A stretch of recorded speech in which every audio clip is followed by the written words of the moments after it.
अग्रे पश्यामि तेजो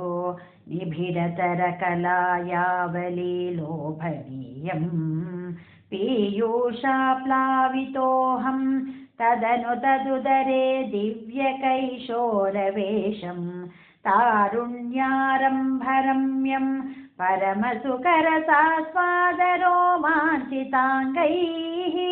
आवीतं नारदादैः विमलतरुपनिषत्सुन्दरी मण्डलैश्च नीलाभं कुञ्चिताग्रं घनममलतरं संयुतं चारुभङ्ग्या रत्नोत्तंसाभिरामं वलयितमुदयच्चन्द्रकैपिञ्चजालैः मन्दारस्रङ्निवीतं तव पृथुकभरीभारमालोकयेऽहम् स्निग्धश्वेतोत्पपुण्ड्रामपि च सुललितां पालबालेन्दुवीथिं हृद्यं पूर्णानुकम्पार्णव मृदुलहरी चञ्चलभ्रूविलासैः आनीलस्निग्धपक्ष्मावली परिलसितं नेत्रयुग्मं विभोते सान्दच्छायं विशालारुण कमलदलाकारमामुग्धतारं कारुण्यालोकलीला शिशिरितभुवनं क्षिप्यतां मय्यनाथे उत्तुङ्गोलासिनासं हरिमणिमुकुरप्रोलसद्गण्डपाली व्यालोत्कर्णपाशाञ्चित मकरमणिकुण्डलद्वन्द्वदीप्रम् उन्मीलद्धन्तपङ्क्ति स्फुरदरुणतरच्छायबिम्बाधरान्तः प्रीतिप्रस्यन्ति मन्दस्मिता मधुरतरं वक्त्रमुद्भासतां मे बाहोद्वन्द्वेन रत्नोज्ज्वल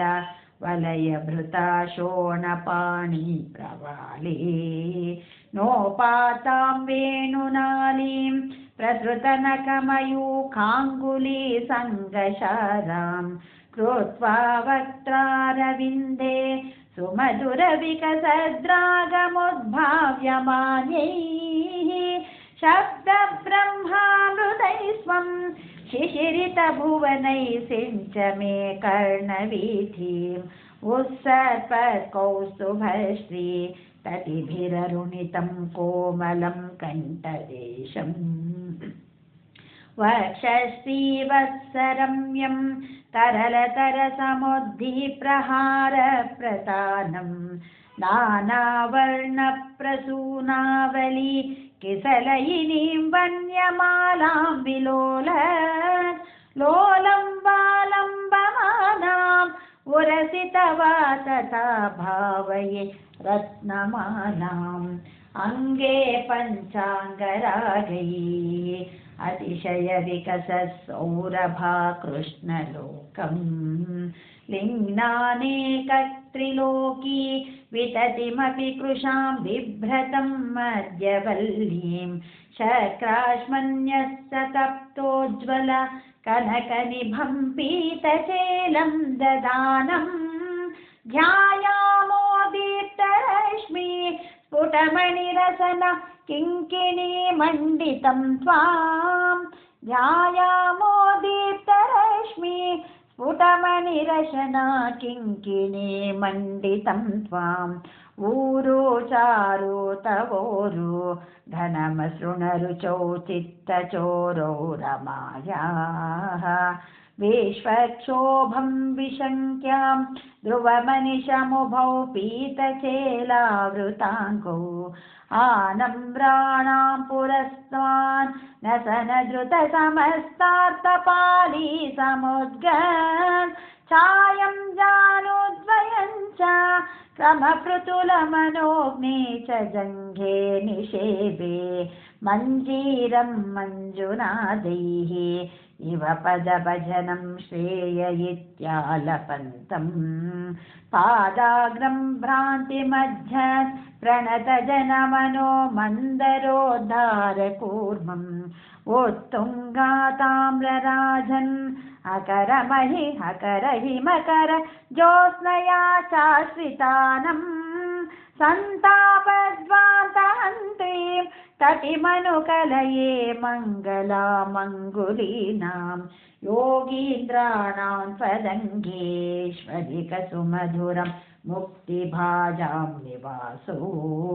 भक्तानां कामवर्षद्युतरुकिसलयं नातते पादमूलम् नित्यं चित्तस्थितं मे पवनपुरपते कृष्णकारुण्यसिन्धो हृत्वा निःशेषतापान् प्रदिशतु परमानन्दसन्दोहलक्ष्मीम् अज्ञात्वा ते महस्वं यदिह निगदितं विश्वनाथाक्षमेताः स्तोत्रं चैतत्सहस्रोत्तरम् अधिकतरं त्वत्प्रसादाय भूयात् वेदानारायणीयं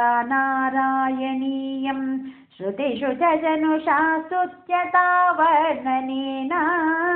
स्फीतं लीलावतारैः इदमिह कुरुतामायुरारोग्यसौख्यं स्फीतं लीलावतारैः इदमिह कुरुतामायुरारोग्यसौख्यम् अग्रे पश्यामि तेजो निभिरतर